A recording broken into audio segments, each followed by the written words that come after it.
This is Fam Electric Ghost, and we're live on the air for the first time with Tem Blessed and Michael LaRiccia. I hope I got that right. And we're going to You talk got it. about Yes. Planet Blue, the rise of, is that Agoo or Agoo? Yeah, How do you say Agoo. that? Yeah, Planeta Blu, Rise of Agoo, Agoo. Yes, sir. Rise of Agoo, graphic novel. And this is awesome because if you guys, well, people may not know, I'm a 56-year-old guy, child of the 70s. I was a big fan of Jack Kirby in the first Yes. 100 issues of the Fantastic Four, and then the Fourth Nice. World, and then later, like when Frank Miller did Ronin as a graphic Mm, novel, and then he went and did mm, the Dark Knight Returns and all that. I was a big comic fan. I read Cerebus. I'm a big comic head. I got tons of nice. comics. I love the Yeah. graphic novel format, so I'm totally into what you guys are doing, and the fact that you guys took this from a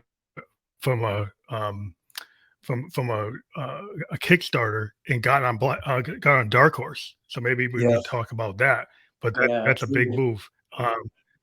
So what challenges did you face, like actually writing the book, and maybe you want to step back and talk about like what the book represents?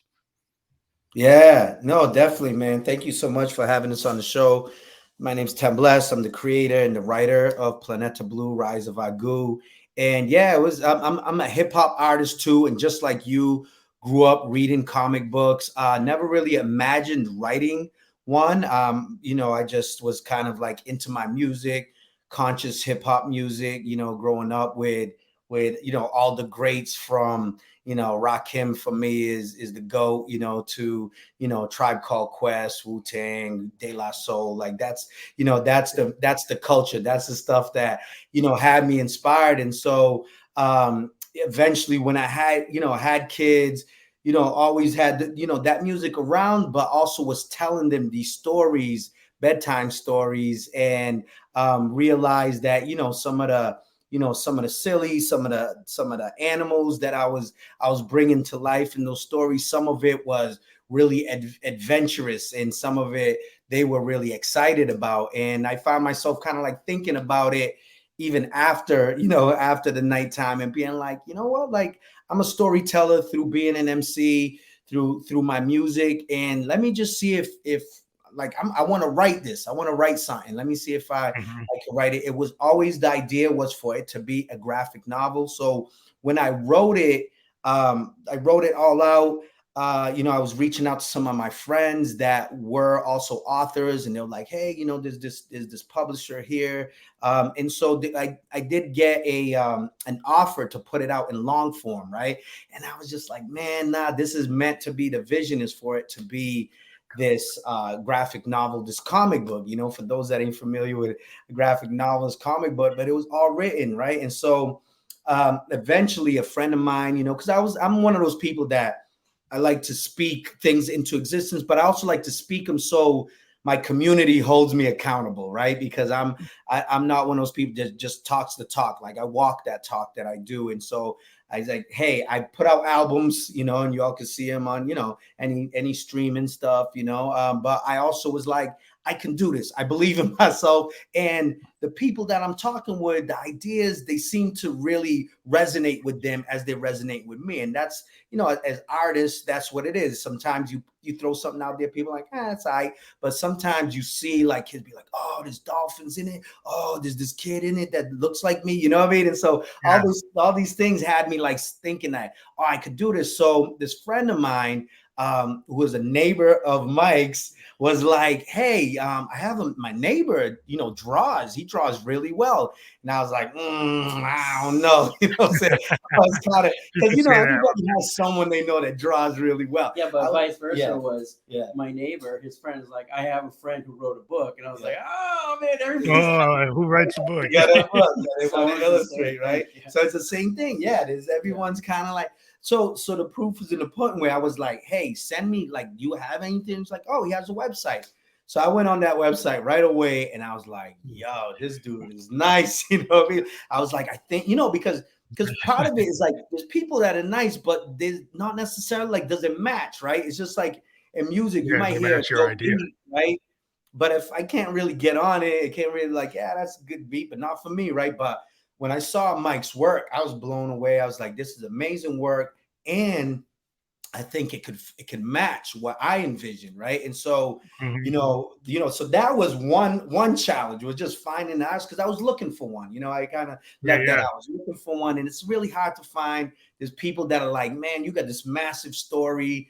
I don't know, like I'm a painter. I'm not, every one of those panels ain't gonna work. But when I met with Mike, first of all, he was dope. Yeah, he's a dope dude. You know what I mean? He's a family guy.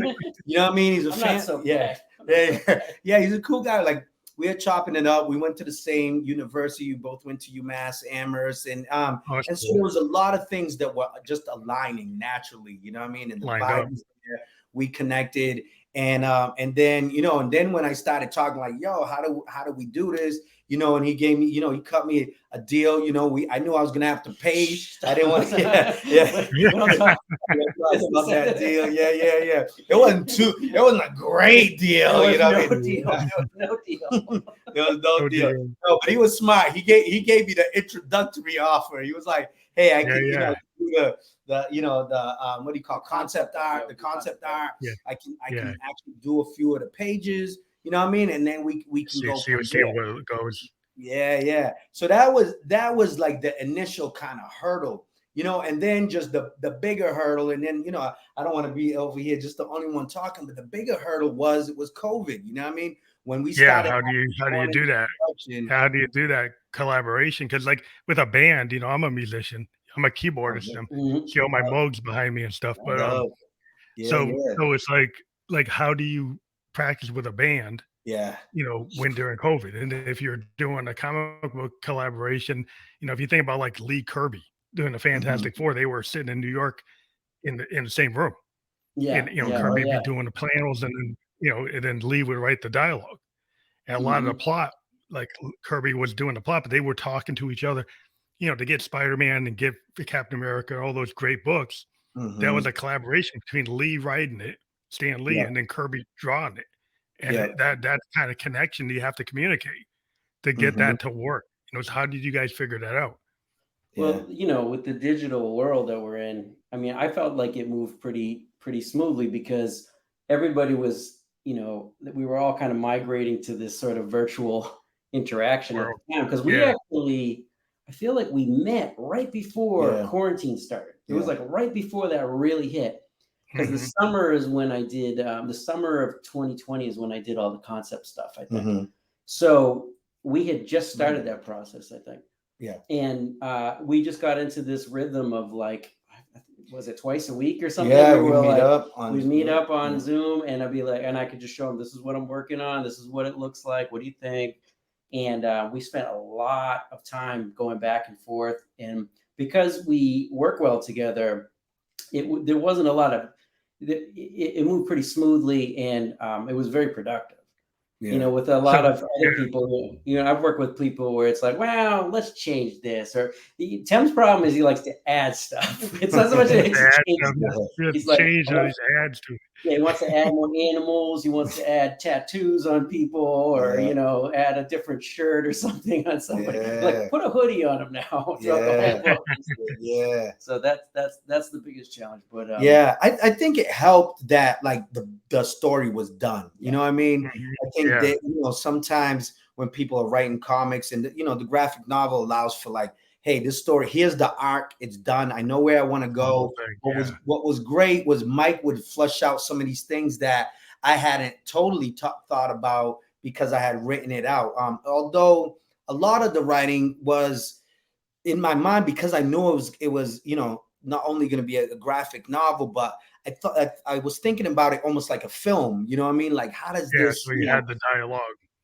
Yeah, That's the the question I dialogue have. written with like the mood, the setting. You know what I mean? And Mike did amazing at like taking that and really illustrating it in a way where I didn't have to. There was very few times, like most of the times, I should say, I was like, "Wow, Mike, how did you how did you take Interpret. what like out of my mind and put it on paper?" You know what I mean? And then the very few times, what's great about Mike is the very few times where I was like, hey man, could you do it like this? There wasn't the pushback. You know, a lot of times I've worked with Yeah. people in the past where they're trying to convince me, you know what I mean? And although like I always welcome like the feedback, there was never pushback when I was like, nah, this is actually what I want it to be and look like, you know, or could you tweak it like this? And he was like, yeah, no problem. I got this. Yeah, you know? well, at the end of the day, it's his vision. You know, he wrote the book, and I'm, you know, he's given me this privilege to like visualize it. You know, so I'm always aware of that when I'm working on it. So that was sort of how I approached the whole thing, and I think that's what made it also one of the things that made it easier to work together on it. Yeah. It was great. And I do want to say the last big challenge was the fact that here goes this, you know, it's all done. We reached the Kickstarter you know, the goal. Everybody's like, yeah, we're like, yeah, this book's gonna arrive on this date. We'll be mailing them out. And then, you know, the whole, the shipping, what do you call it? Like, everything was blocked. Everything's like, it's sitting on all the printing. So you, even when you had all the plates done, or all the you know, because I like back in the old days when people were actually like, you know, penciling and then inking by hand and not by computer. They had like photographic plates, and you got to send them to the press. You know, Marvel owned their own press. But so now that's all digital, right? Or do you hand draw? This was all this was all digital. The problem was the supply chain. You know what I mean? The supply chain, which was really tough, you know, to get around. But luckily, you know, we had great supporters, everyone on Kickstarter, and they understood. We all were living this COVID nightmare, if you will, and everyone knew, like, hey, like we get it. When we said this is what's going on, everybody got it, and then eventually when we sent them out, you know, people were loving it, which was a great feeling to have it manifest. And I think one of the things, just for anybody who's out there that can relate, you know, to get the box in the mail, you know, you get these thousands of books coming in, and you're like, oh, please God, let this like look the way that we had gotten prints, but you never know, right? So we cracking them open, and we actually have something online that's the actual unboxing. And oh man, it was such a relief and such excitement to have this be as vivid, as vibrant, as dope as we imagined. So yeah, give thanks. So the Kickstarter, that was a big effort. Like, you actually met that goal. You were able to do it. You got that initial set printed, and all those people that supported it, they were getting those books, right? Yes, sir. And so did you do something where you signed some of them, or was that part of the deal? Yeah, so what was interesting is we had the different tiers, right? And depending on the tier that you kind of you know, bought into or sponsored, they call them backers. So the Kickstarter backers, you'd have those packages where I would either sign it, and then also on the website we would have the different. So we had a hardcover version that was signed, and then the soft cover, and then we did a lot of, because the book has not only is it, you know, fantastic, you know, Afro-futuristic, you know, sci-fi mixed with just talking animals, all of that mixed in. We also did a lot of research around, you know, like they go to South Africa, Table Mountain. What does that look like? And you know what I mean? So we did a lot of reference, and then we had a glossary in the back, because some of, you know, even some of the animals were named after like Frederick Douglass or Harriet Tubman, you know what I mean? So in that spirit, you know what I mean? And so we put that in it. So we got to go and continue to go to schools, right? And schools are getting the books. So we'd go in there and we'd sign it, you know, and it's cool to have, you know, kids be so excited, because I come in as a hip hop artist. Like, I'm coming through with music and rhymes off rip, you know? And so then the kids are like, sign my book, sign my shoe, sign my shirt. I'm like, are you sure your parents ain't going to be like, you know, all upset? And they're like, no, I don't, my mom don't care. I'm like, I would care, you know, if I bought some nice Jordans and, you know, now you got this. Sign them. You know what I mean? But it's great. You know, it's really humbling, and you know, we're so happy at how it's been received, right? To have even ultimately, you know, Dark Horse be like, yes, this is Dark Horse. Before we get to that, like, maybe I'll kind of back into what it's about at a high level. Like, I don't want to tell the whole story because people want to read it.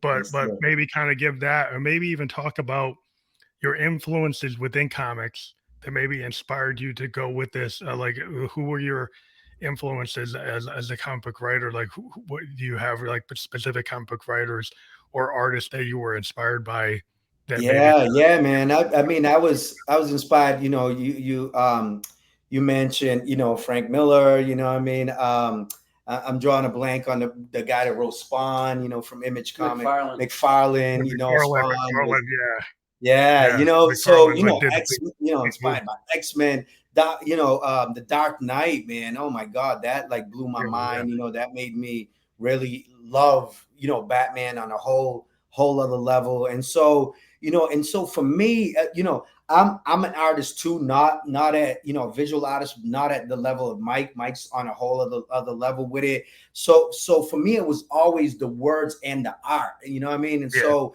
a lot of it, when I was looking at the art and the words, it had to really match. And so I'm a fan of not only all those that I mentioned, but also manga. So even yeah, Lobo and Pub for me is like the epitome of yeah, all manga. You know what I mean? And you see even the Mandalorian be a derivative of that. You know what I mean? Or yeah, yeah, even yeah, Samurai Jack, all those other things. So comics were in my mind were the stories that weren't being told. When I was coming up, looking at the TV, looking at even the movies, and I was like, man, why ain't like these stories, that I know exist out there in the world, that are really real, like that I'm finding in these comics.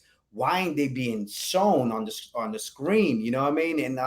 And that was inspiring to see that people were that brave, that courageous, that violent, you know what I mean? That like sexy with it or whatever, you know what I mean? yeah, Like the graphics really were connecting with me on a level that made me be hopeful that like, oh, stories like this can exist in the world. And now I think with the streaming, from Netflix, Hulu, all the other streaming services, you're starting to finally see some of these other stories being told. And and always for me was the representation. For me, Planeta Blu, when I started writing, because it took me 5 years to even write the joint, because at first, I still was putting out albums and I was just kind of like, it was in the back burner.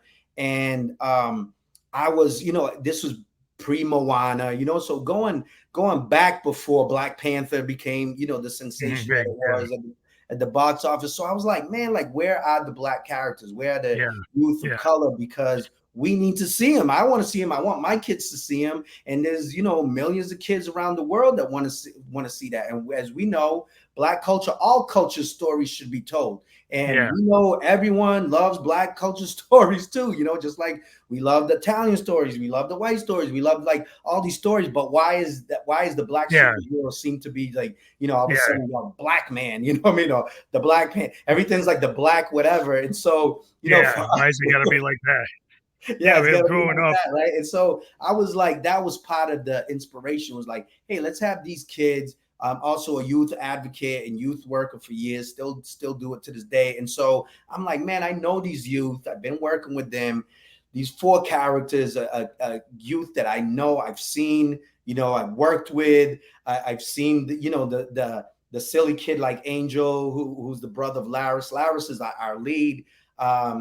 She's Afro Latina sister, and she's kind of like the brilliant best friend that you always want to have. The young woman, the girl that you're like, oh, if you need you need the answers on the test, you're gonna look at Larry like, Larry, can you help me out? Or like, if you need tutoring, but she's solid, you know what I mean? And I know, a girl that, now she's in college, but when I started writing this, like, I'm like, could Laris like do the things that she's doing in this book? And I was like, well, Jaylee could, you know what I mean? She was the young person that would always step up to the occasion, no matter how crazy it was. She's stepping up and she's representing. So I'm like, oh yeah, Laris could sit at this council at Atlantis and defend the whole humanity, you know, and that's what Lares had to do. And then you have Angel, her brother, and we all know angels. If you all know an angel, you know they ain't no angel. You know what I mean? You know, they might be kind-hearted, but they're saying the wrong thing at the right time, you know. So then that's her brother, and that's the kid with the afro, you know, Latino with a legit afro. And then you got Tomé, who's a Cape Verdean kid, and that's who I'm also Cape Verdean. So I know this character. He's like my son, but he's also me in the story. Another solid kid who has, you know, his own issues, but at the same time, he's solid. And then you got the kid from Indiana, the transplant, the white kid who's there also, you know, understands teamwork, but also doesn't understand the complexities of the world. And he has to go through his own learning curve, if you will, throughout the story. And so you have these four young people that are just thrust into this, you know, apocalyptic type of story, and have to stop it from getting to a cataclysmic apocalyptic reality. And because of that, because of their unique characteristics, and because they understand, you know, teamwork and actual like a chosen family, they're able to persevere, not without sacrifice, not without struggle, you know what I mean? But they go through, and what's amazing about the story is there's, you know, a spirituality element to it. So not religious, nothing like that, but there's this power, this power, the earth, you know, some people call it the source, but in that book, it's Agoo, and it's really taken from the word in my culture, Cape Verdean, West African. Agoo is like, it's a way that we say like agua, but we say Agoo. You know, there's an island called Fog in Cape Verde, and they say Agoo, you know what I mean? That's water, you know what I mean? And so we know water is life. And so, you know, it's Planeta Blu, the rise of Agoo, the rise of this force. And this force allows these young people to connect with the animals, and they get these animal powers, these superpowers. And it has to happen kind of spontaneously, and it has to happen in a magical way. And that's the kind of the seed of this whole story. Yeah. That's like the fantasy aspect of it. You know, a lot of Marvel comics, it was all because of radiation. Like everybody became a superhero because of like radiation. But then there's other kind of superhero concepts that maybe if you get into anime, it's more spiritual. People are more tied to like Gaia or the earth, or there's some kind of Shinto kind of mindset. So you're thinking about spirit animals, you know, nine-tailed foxes, all kinds of things, having a connection to mystery. So I grew up being into like Gotcha Man, which is like was a big you know, anime. Tatsunoko, I love Tatsunoko, like Speed Racer. I got into that when I was a child of the 70s. So the first anime I ever saw was like Speed Racer. And I said, well, who's that? And I found out it was Tatsunoko. Then I found out they created superheroes called Gotcha Man. And I said, this superhero team, they were all like, you know, they had this flying fire phoenix. And they had, think about Gotcha Man, they had like 100 episodes, they're all connected. And what I liked about the anime, and even anime, that's back in the 70s. But like when you get to like the modern anime, you have like Bleach and all these ones, they have these really long arcs. And they kind of lend themselves to the idea of a graphic novel because these are very long stories. And I think so you must remember, do you remember Robotech? Yeah, Robotech, I was into that. I was into Robotech was great. Yeah, that's when I was coming up. And that's what I think, you know, people are finally understanding is that some of these, you know, modes of art and expression, for me, I know that's when my consciousness went to just another level. Like I leveled up watching Robotech because, you know, before that was Force 5. That's when I got into Force 5 with Guy King and Grandizer and all of those. But Robotech, because of the scope of it, you know, and like you were saying, like these long arcs, man, you know, and they were pushing it into generations forward. And, you know, there was like a whole other generation, you know, second, third generation of Robotech. Yeah. That made me realize like, wow, this is, you know, this is beyond, these ideas are beyond what I'm learning in the schools, you know what I mean? What I'm seeing, watching on like, you know, the news or just regular stuff on TV. And it's like, wow, there's a whole other universe, you know, honestly, like it's a multiverse that we were getting exposed to at the time when we didn't even know it, you know what I mean? Which is, American cartoons were like single episodes. But then when I was watching these Japanese anime, there were these connected episodes that told these really long stories. And then I was like, wow.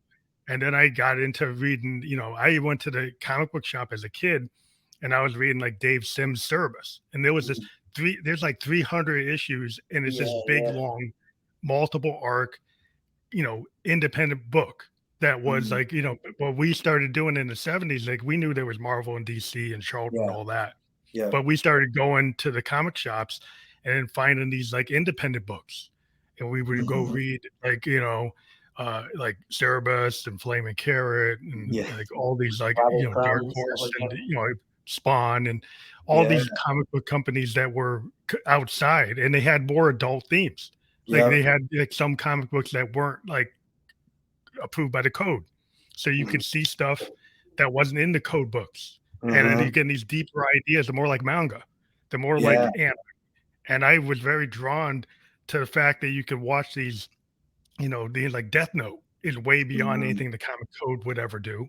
It's like I like the idea that, Dark Knight and, what Miller was doing, like with Sin City, like what the heck, that's a heavier topic than it can't be in the code books. So I thought that the not having that censorship or just having the ability for the artists and the writers to write what they wanted to write and be fully actualized to their vision without it being edited or controlled. I like the graphic novel because you can see the whole vision.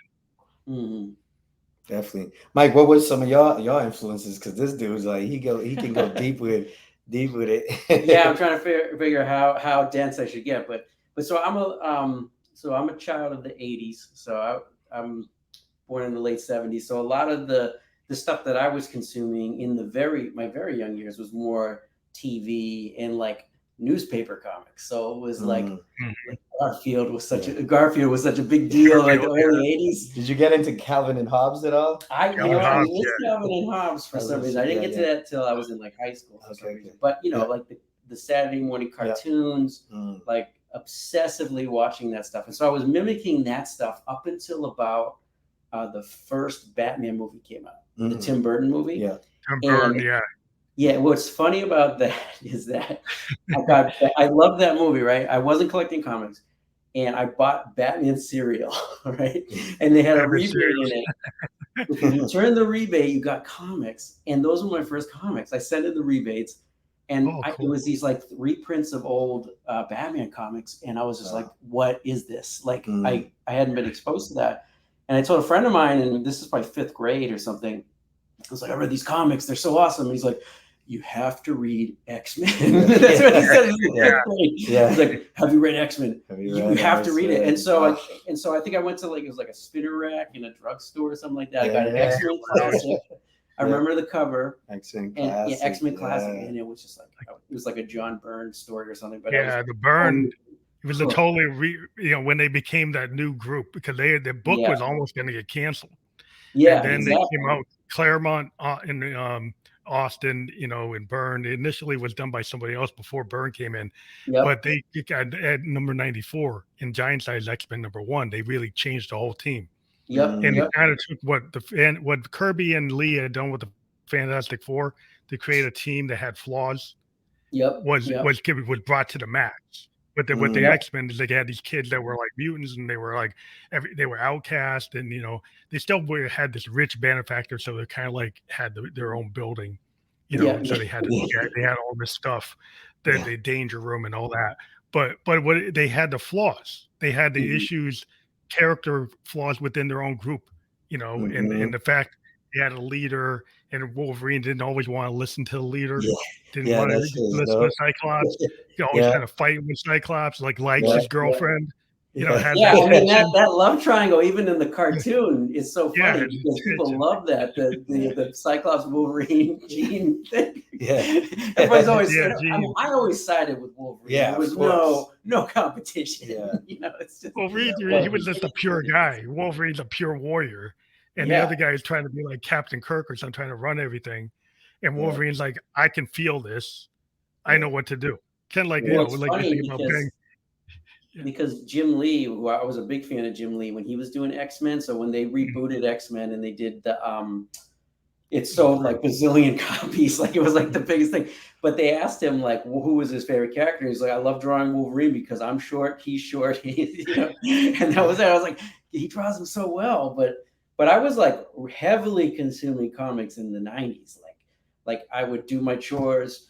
My dad would give me allowance and immediately he'd drive me to the comic store. I'd just blow all that money and I was like subscribed to. Back then, I think I was telling you about this. You could subscribe to a comic. $12, you could get a full year of comics mailed to you. Full year, yeah. And so, like for my birthday, I used to get a box of books. Yeah, it was insane. You could just be like, for a gift, can you subscribe me for an entire year to Amazing Spider-Man? So I was like, subscribed to everything. But in terms of art, so as I'm digressing into this, what I noticed as I was getting a little bit older, that I was starting to really gravitate towards artists that really had a very distinct style that that was consistent. And so I would see artists like Art Adams, or just love his stuff. Yeah, he's awesome. And Simon Bisley I was so into him. So he would do things like Lobo's Back. Oh, Lobo. He did that kind of stuff, and like Melting Pot and crazy stuff like that. And then I saw Sam Keith's work. Now, some people remember him from the Max, which was an Image comic. I remember reading. He was doing stuff in Marvel Comics Presents. He was doing a Wolverine story. And that stuff blew my mind because it was so weird. Yeah. And he made Wolverine had like a big stomach, and he drew every single hair on his arm, and he was ugly, and his hair was doing all kinds of crazy stuff. I was like, this guy doesn't care. Like he's gonna do what he wants to do. And it was like, to me, it was like the bravest looking art I'd ever seen. And it was a mainstream comic. And so I started really like gravitating towards those kinds of artists who had like a real like signature style. Larry Stroman was another guy like that. He was doing X Factor, and he would draw women like with huge hips. Like he didn't care. Like he was just like, that's how I want, I see women in the world. And it would just be like his style. And so that influenced me all through, collecting. And I would go and buy, obviously I was buying like for characters, like anything Wolverine was in, I would buy it. Yeah, but I was also buying all the Image guys before they were in Image. So it was like McFarlane, Liefeld, Jim Lee. And then they went to Image. And I was like, we're going to buy all that stuff now. And then it was like, I followed all these artists. Until, as I got older, I went through college, I started getting into more like the indie scene and like discovering Robert Crumb and all of these sort of Crumb was like awesome. Again, there was something like really because I grew up with Weirdo. Weirdo magazine. I'm a child of the 70s, so I found some of those. Like when I went to the first comic shops before Image and stuff, I was reading like, stuff like Dave Sim in Cerebus. I thought his art style was unbelievable, right? It was just black and white, but it was just kind of like a precursor to what Miller did in Sin City, what you can do with black and white books. And also like the lettering, the type of lettering he was doing and stuff was crazy. Yeah, he like a Bone, and you got Wendy Penny with you got Elf Quest. That was like this big long kind of sci-fi story that I was very drawn into. The fact that Jeff Smith, he did Bone, he did Razzle, he did all these weird characters. It was just always black and white. He had this very unique cartoon style, and he had these long arcs. It was kind of like an anime as a comic book, and it was very kind of character driven. They looked kind of like for kids, but the stories weren't for kids. The stories were, it was drawn in a really interesting way. And I was always drawn to people like Paul Pope later with THB and the stuff he was doing. I thought that he was had this very weird style, kind of like Ditko, loved by Steve Ditko. He did Spider-Man. He made him kind of ugly. He wasn't mock. He was kind of like weird gyrations and weird fingers, and he wasn't trying to make them all muscle bound. The same thing he did with Doctor Strange. He made Doctor Strange kind of weird. He's doing all these weird things with his hands and all this psychedelic weird monsters and stuff going on. I was really drawn to people who had that kind of Steranko, Kirby, Ditko, that kind of the very different styles within Marvel. Marvel had artists that had unique styles. They weren't all trying to have a Marvel style. The house style. The house style. They had their own. They didn't have their own. Yeah. DC has a house style. But what was I going to say? Have you ever read Barefoot Gen, that manga? Oh, no, I haven't read that. I should check So that out. that's an amazing book. Is it Tezuka?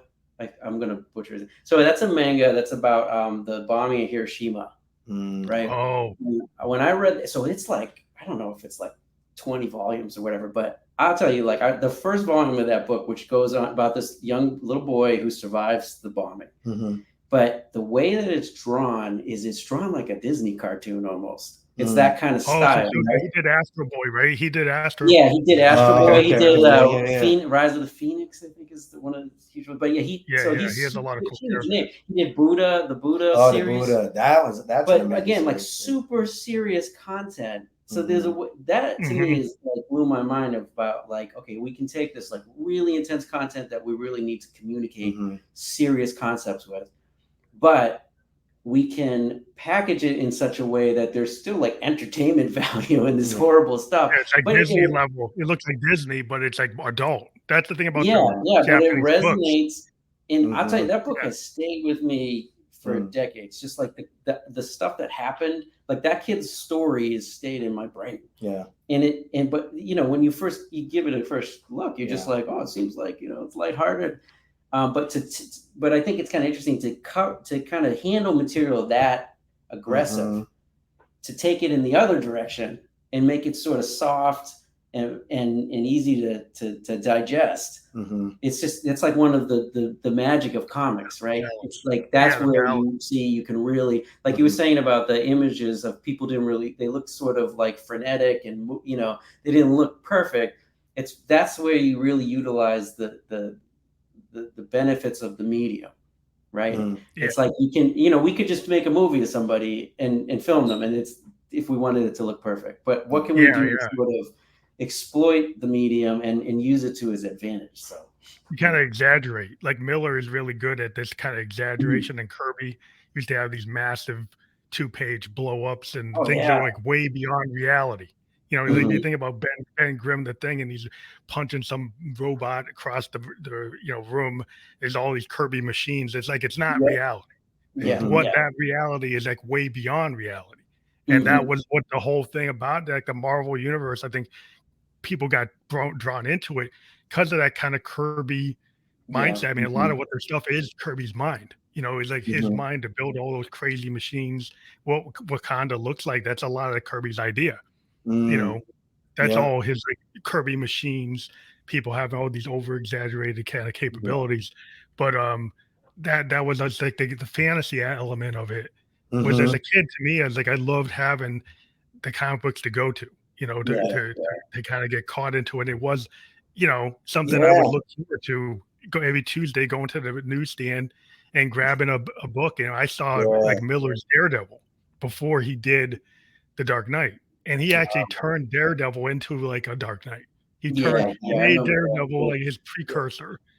There's something really magical about books being able to, you know, crack it open, just the smell of the print, the ink. Also, you know, tapping into the imagination. What's great about comic books and the words, the pictures is, they're giving some of it, but there's still so much left to the imagination, to, you know, between the panels that your mind just kind of locks in.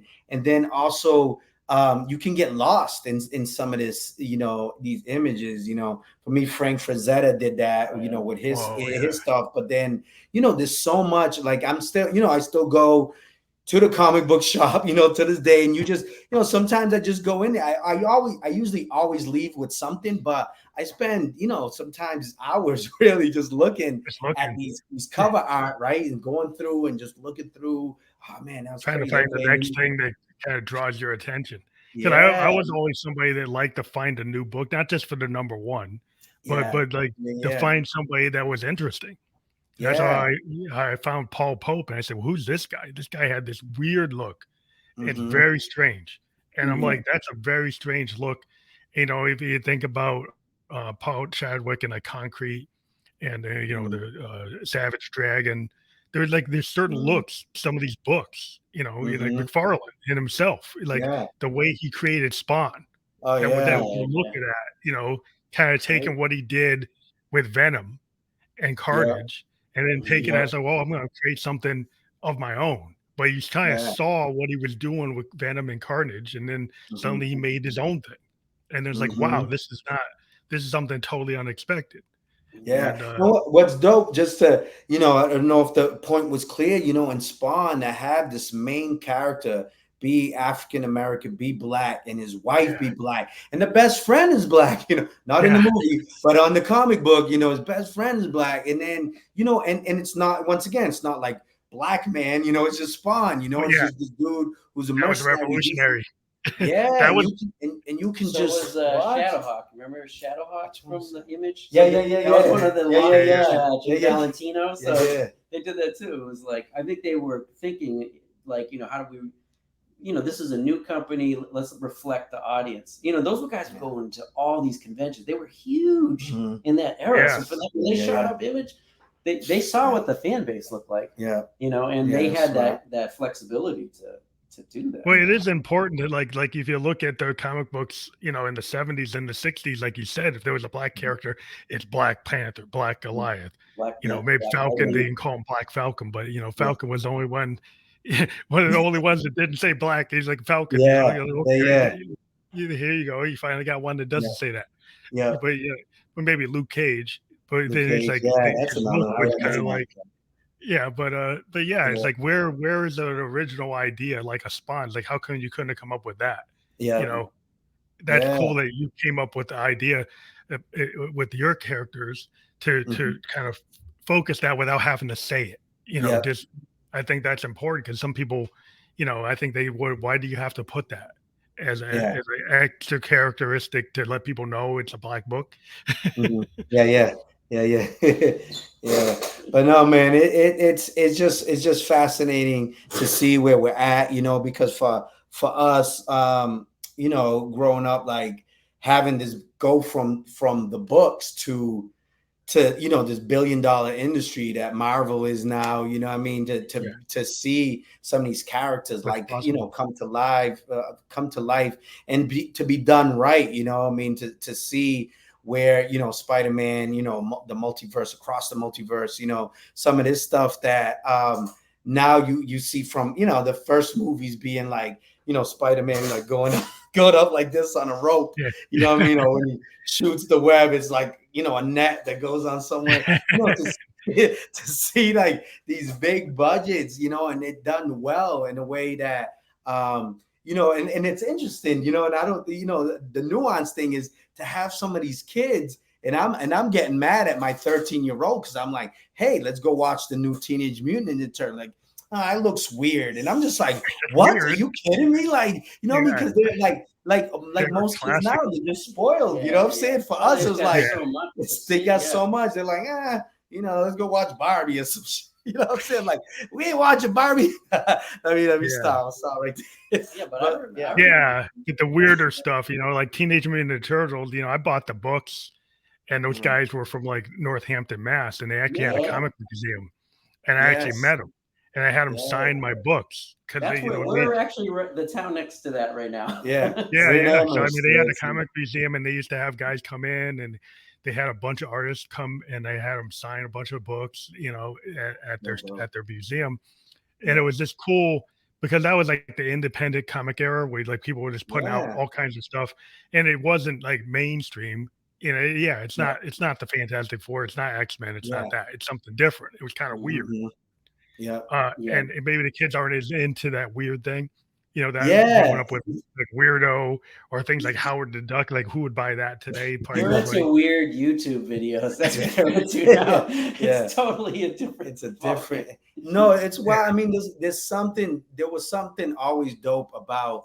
It's almost like a secret, right? It's for us. You know what I mean? It's for us in the culture. And then it becomes mainstream. There's something cool about that if it's done right. Underground. The underground stuff that's done right, it's great. But it's also it's such a wild place to be at right now. And we're excited because there's a lane, right? There's a lane, people see it. What we're excited about, like when people see our book, they say like, oh, you plan on making it a movie, so that's yes, that is the plan. Yeah, and Yeah, we're glad because that y'all can see that, you know what I mean? Because that is the plan. Why not? You know what I mean? There's enough streaming vehicles out there. There's enough. They seem to have run out of ideas. Everybody wants to reboot stuff. Hey, yeah, here's yeah. a Where's the nice original original idea. ideas? When you the thing is, the original ideas come from like the underground, right? Like if Yeah, you think about it, yeah. like if you want to see something original, like you think about something like Bone becoming a movie, like yes, yes. or you know, so you get when you get the independent comics, they start to come. So if you take your Planet of Blue, to me Mm-hmm. that's an original idea. Instead of Yeah, rebooting something like Green Arrow, just bring Green Arrow back and make him yeah, black. You know, that's yes, what their new ideas are. They yeah, go take an old character and turn him into a different sex or a different race. Mm. yeah, So that's the new yeah. idea. That's their new ideas. Like, why That's don't you really take good. all these independent underground artists and create like a Netflix animated series, Yeah. or create like a movie, like Mm-hmm. because why not? Because to me, that's where a lot of the cool ideas. Because I watch K drama, I watch Japanese Mm-hmm. dramas, I watch Mm-hmm. Japanese and Chinese Yeah, cinema. I yeah, was always watching John Woo movies and Jackie Chan yes, movies and all kinds of stuff yeah. from Oh I yeah. lived in Japan for like 2 years from Oh, word. 2004 to 2006.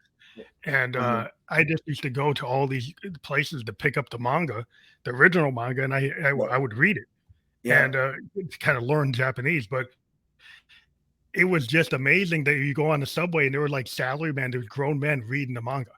It yeah, Yeah. wasn't a yeah, kid thing. We were on the subways and there these adults were reading it.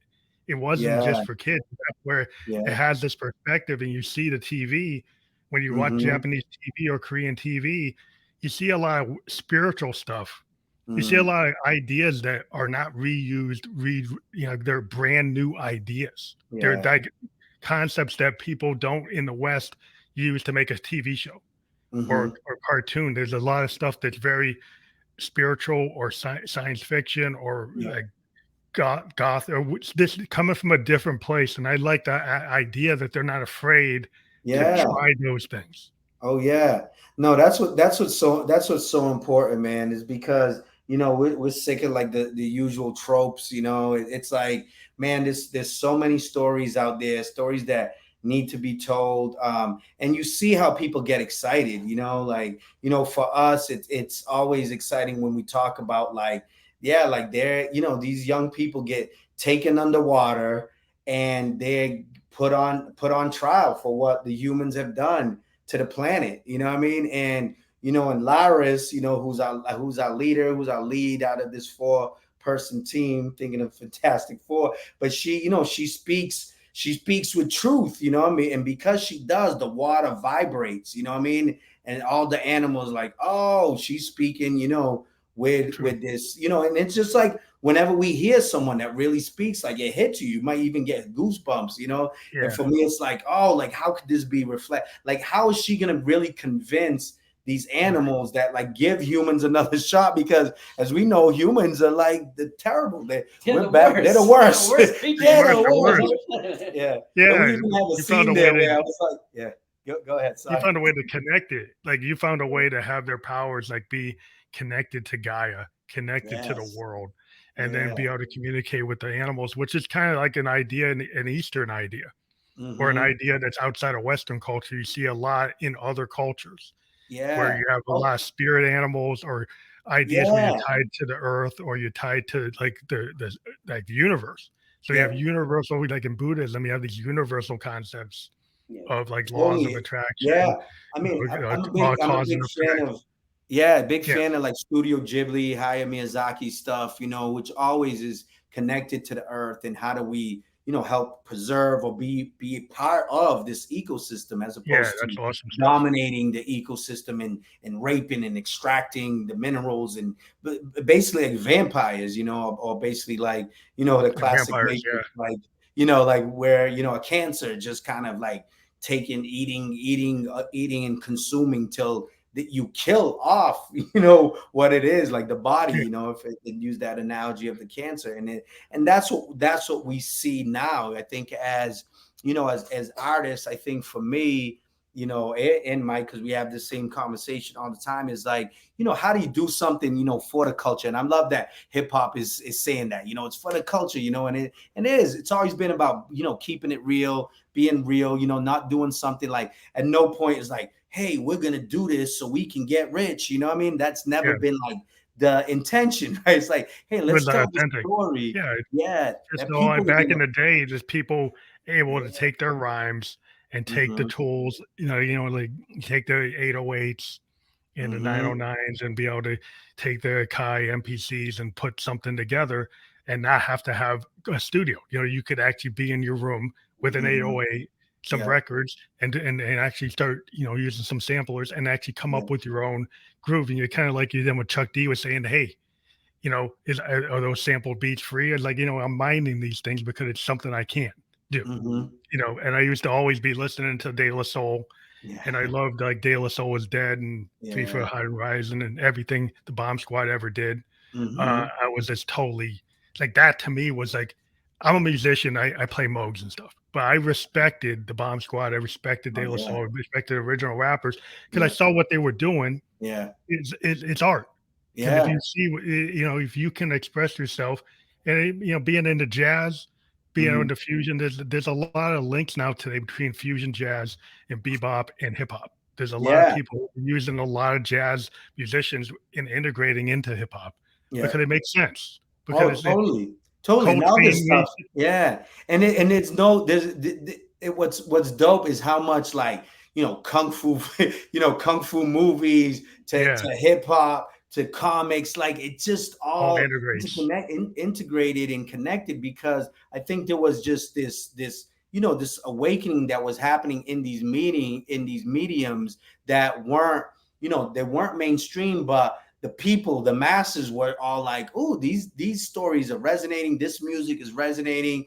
These movies that maybe weren't blockbusters because but we were like, yeah, we love the dub, the Yeah, kung fu the movies, Wu-Tang, whether it's all the Wu-Tang stuff. all the Wu Tang, all the Wu Tang stuff. But it's so dope to be able to then also like here's the culture, right? All these Yeah, different cultures that the news ain't doing it, right? The news is just selling and peddling fear and wants us to keep us yeah, divided and keep us kind of like hating each other and fearing the Russians or the Chinese or the Japanese until like Or the aliens now. oh yeah, now it's the aliens. You know what I'm saying? the Fear the aliens are aliens. And coming we're too. like, yo, man, Little like, aliens. yeah, the little alien. But the little ones, they're like, oh, it looks like ET, and then people get mad, like, oh, it looks like ET. That it can't be real. You know what I'm saying? Like, we don't Yeah, want for to be real. It's friends ET. with the aliens. We want, we want to kill the aliens because they came to kill us. Like, man, if they had wanted to kill us, they would have killed us Oh, they already. They look would have Like, killed us a long time ago. those little boxes. yeah, yeah.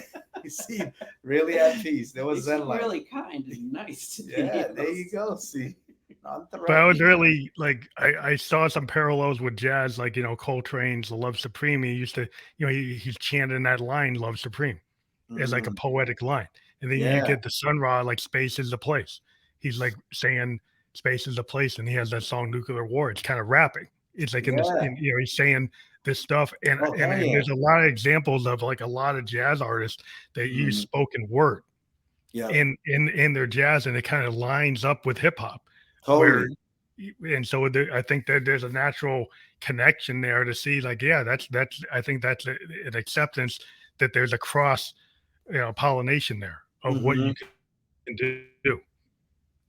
Yeah, and that we're just building off of this other thing that's established. The only reasons we're able to do this is because all these other heads that came before us were doing it, and we're doing it right, because we knew we'd see some of that and be like, nah, that's bullshit. Like we didn't support it. You know what I mean? Like Yeah, even just get back to Spawn, the first movie. We're like, what the hell is that? You know what I'm saying? yeah, Like, what is what that? happened?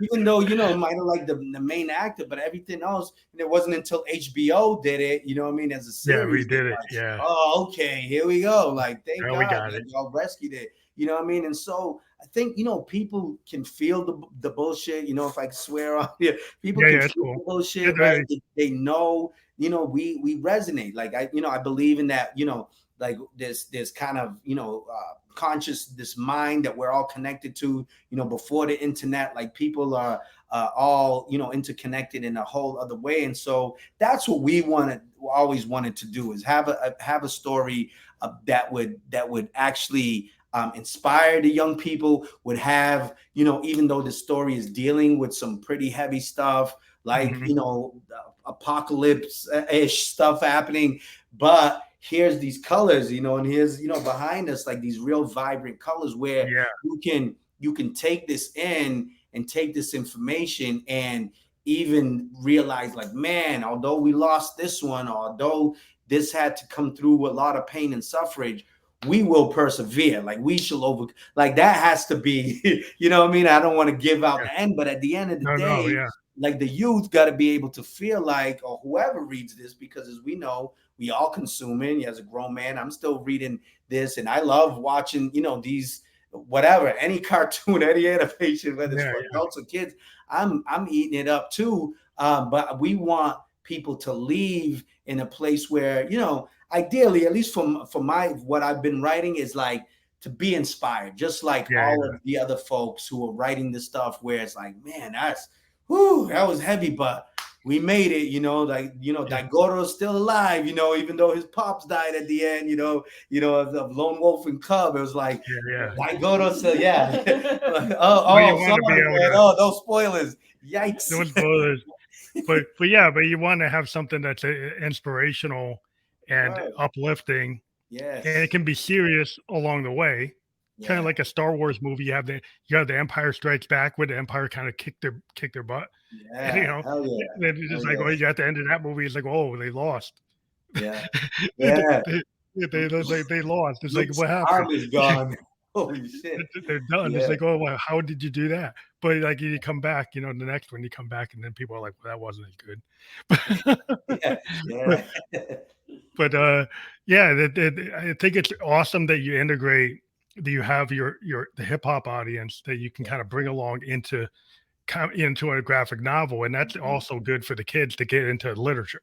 Yes, if you can get a kid to read a graphic novel, then they might go read some poetry, and they might read some like short stories, and then they might read an actual, you know, get them into reading books, which is, you know, for your knowledge, because everybody who's into hip hop, you read to get your information, so you can be a better hip hop writer, right? Totally. So they can get the kids into actually realizing, that you have to do that. That was, honestly, I tell people all the time, that's what got me into reading, was comics. You know what I mean? Because, you know, as someone who, you know, Creole is my, you know, my native tongue, right? You know, which is a mix. It's an African dialect mixed with Portuguese, because those were our colonizers. And so I come to this country at 3 years old, and I'm just kind of like, you know, reading was challenging. It took a lot of concentration, and it wasn't until I found comics that I'm actually reading on my own, buying, you know, the Man of Steel or whatever it is, and being like, oh, I want to, how is this different from the other Superman? Oh, this is a reimagining of Superman in the Man of Steel. And that was one of the first comics that I actually spent money on, you know, and similar to you, like, oh, he's not like a nerd in this one. He's actually like, you know, he was, you know, the football star. And I'm like, wow, that's a whole different, you know, remix, if you will, of you know, of Superman at the time. But the most important thing was I was reading, and I was like, oh, I actually can read this, you know, and it was being helped by the visuals, because it kept me locked in. And I tell, you know, the young kids that I still work with, and people, right, like, listen, what's great about this, because I could tell some people like, oh, it's a book, you know what I'm saying? And so I'm like, it's a book, you know, it's 252 pages, but guess what? If the dialogue gets too long, just look at the pictures, because Mike killed it with the illustrations. You could actually just look at the pictures and the bold. I'm like, read the bold letters, and then keep it moving. You know what I'm saying? Until you get to a point where you're like, okay, let me get back to reading it. You know, but the idea is literature matters. The imagination matters. Like, we can't just always be spoon fed. You know, I saw as a hip hop artist, as a performer, I saw like a shift in the audience, you know, going from people used to come out like, yo, like, let's get, you know what I mean? And then all of a sudden they're just watching you. And I'm just like, at the end of the What's show, the answer? and I'm like calling them, doing the call and response. I'm like, what's going on? Oh, it's the YouTube. And I remind them like, hey, y'all, Yeah, this ain't a real YouTube, TikTok.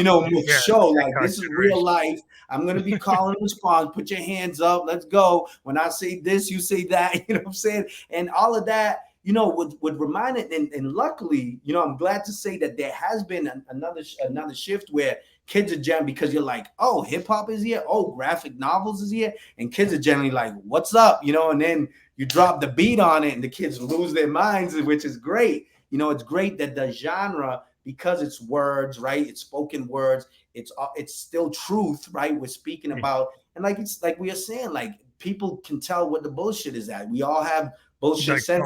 yeah, Most like, of us, some yeah, people still look around, right? Like, is this cool? Do we like this? You know what I'm saying? But as long as the kids, you know what I mean? The cool kids usually are the artists, right? They're like, yeah, I'm messing with this. I fucks with this, right? So it's like, and then they get involved, and it is great. Like, definitely, please go to the Instagram accounts, Tem Blessed and Planeta Blu, and you'll see some of, the movement. We all have our own movements, and we're not trying to be the biggest, the greatest. We're just trying to do our part. I think that's what's important. I tell young people this all the time. Like, listen, you don't have, like, we're not trying to be, like, I don't have to, like, it'd be great to live in a mansion, have Ferraris, Lambos. But that's excess. Like, I just need one car. You know what I mean? yeah, I just need one house. You know what I'm saying? That's that's it. enough. You know what I'm saying? Like, I don't need, like, we get sold on this idea that you need like multiple and all these chains and all this stuff. It's like, nah, kids, like, you just got to make a living off of this. That's it. Yeah, You know what well, I'm you saying? want to hear an authentic voice. Like, you guys have an authentic voice. You got original ideas, Right. and I want people to go to Planeta Blu, Planeta Blu, yeah. PlanetaBlue.com, and that's fully clickable when Yes, sir. when we're published. If they Nice. click on that, they find ways to they can get to the book, right, and they can get to you on all Yes. your social media, right, from there. Yeah, you can Yeah. even pre-order it now on Amazon.com. And Yeah. it's gonna be distributed in a mainstream way after November 7th, right? Yeah, So November 7th That's it awesome. drops, man. We're calling it Planeta Blue Day. You know what I mean? That's That's awesome. the day we want folks to get out there, cop one for you, for your family. That's what's been awesome. Like, people are buying them for their niece, nephew. They're like, oh, they're into Yeah. graphic novels, and it's dope to get people like, oh, my daughter's into it. She devoured it. When's the next one? Like, there's people right now. When's part two? When's part two? I'm like, Yeah, that's the thing. writing it. Once you do it, they're gonna want part 1, 2, 3, 4. So are you guys like into thinking about that? Yeah. Oh, yeah. We had like a retreat, like, like 6-7 months ago, where, I mapped out, like, we got the whole arc, man. The whole arc is done. And I believe in that, knowing like how does it end, right? I think that's important to know. How does it end? That's kind of like my writing style is like, hey, I know it ends here. I know these major battles or these major moments. And then I kind of like write the bridges in between those, And so there's, we thought it was going to be 3 books, and then we had this retreat, and we realized, like, oh shit, it's 4 books because it's that big. Like, this is a massive book. Like, we going up, because we got the water, and then all of a sudden there's some elemental stuff that needs to happen, and people are like, well, you're leaving out fire, and I'm like, do I have to bring fire into this? Yeah, I guess so, because that's one of the elements, right? And so it's good to now have a team, to be able to like suss out like where the holes are, right? Because as we know, it's important. And then the plan is like, yeah, man, like this is going to be a movie. I ain't even gonna say, it might be, like, it's going to be, and we're in the process. One of the forewords on there is by Van Jones, and for those that don't know, he's on he's a big guy. so he has the connect, and he's shopping it. You know what I mean? Right now, I got a shopping awesome. agreement with him, and so the plan is like, let's get this to as many eyes, as many hearts and minds, because we believe it's a good thing. It's something that will bring people together and really respect nature in the way that we should. The way that most of us do, right? Most of us look at animals. There's so many dog lovers, cat lovers. No one wants to see any of these animals extinct. So let's do something about it, and some people, they're almost like, it's almost like they're blind to this reality that, like, yo, we could lose some of these animals. We could lose some of this beauty in nature if we're not on top of our game. And so we believe that fiction is a part of that also, especially if you sprinkle in some Afrofuturism where you see Black folks in the future putting in the work like we have been doing forever, and we're just doing it. You know what I mean? Like everybody else, we just doing our part. You know what I mean? So I just want to add too, I think what's interesting about the book too is that we're sort of in an age of sort of being enlightened about things through technology, and we're finding out that some animals are more intelligent than we realize, and that we're finding this stuff out like on a daily basis. And I don't think it's completely out of the question for people to read a book like this and be seeing stuff happening in real time in the news, and we're becoming more aware of stuff that we're, the book's concept of being aware that the animals have been monitoring the earth all this time and what we're doing, and they definitely have an opinion of what's going on. Definitely have been suffering, and they're not just like into forgiveness here. This is this is the thing. So it's not out of the question that 5 years from now we're finding out that we can talk to like squirrels or something. Rick and Morty. Planet of the Apes might not be unreal.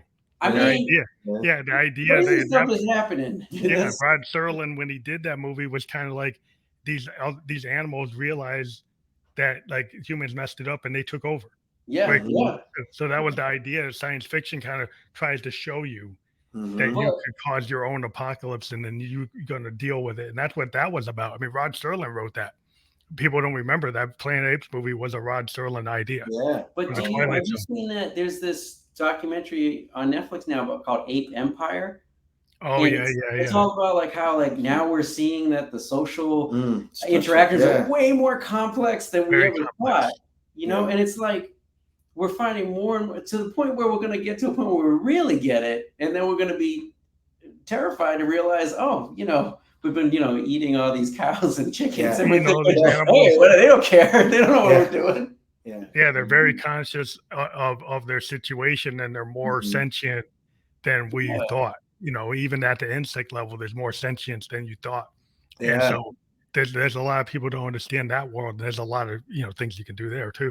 But thank you again. I'll give the second one, the second book with dealing with insects, because they weren't invited to the council this on the first book, and they're like, yo, what's up with us? What happened? It's gonna be tough because we're gonna balance, because people think insects are gross, right? So it's like, how do you find, and there's always good and bad, and like the mosquito definitely is gonna be a bad, he's got to be a bad guy in it. Like they got no enduring qualities, you know what I'm saying? But the bee, you know what I mean? Like I am the bee. The bees have a lot in the ants, the ants, oh hell yeah, man. So now it's fascinating, and we hope we could just plant, continue to plant that seed, just like those that came before us. They planted certain seeds that made us be like, oh, as critical thinkers, you have to just like look at good fiction or fact or anything, just and really break it down and be like, yo, like what does this mean? Because this is information I'm taking in. Obviously we're a reality where we're inundated with all the information, but some of it, as we know, we're like, damn, I wish I could get my even a minute back, 30 seconds back, because of but there's other stuff you're like, word, this actually fed an aspect of me, whether it's my soul or whether it's my brain, whether it's something that resonated with it, and that's the intention. Like, let's have this resonate in a way that have people inspired to just go, in the very least, to put out better art or be part of the art movement, and not just you're inspiring other people. You want to you want to inspire your fans, as any great creator. You don't want to be the only one on the stage. Like, you want other people to be coming up, and the people who read your book and listen to your music, you want them to be inspired to go and jump on the mic or jump on the pen and do the same thing, and bring, continue this whole authentic idea of, coming from the underground, coming from independence. That to me is like, why I did with the show before we close is like, always use this show as a spotlight on emerging and independent artists from around the world, in any genre, multiple genres, not just one, all kinds of genres, from punk to hip hop to classical rock, jazz, anything. and just if people who aren't in the public knowledge space, Mhm. I think people should hear, people should Right. view, people should check out. So I want people to check out your material, and then check that link will be fully clickable, Right. and I'll be ordering the book as soon as I get off of here. But All thank right. you. Appreciate it, man. Appreciate you. Thank you so Thank you much. very much. All right, y'all. Peace. One love. Peace. Have a good night. You too. Too.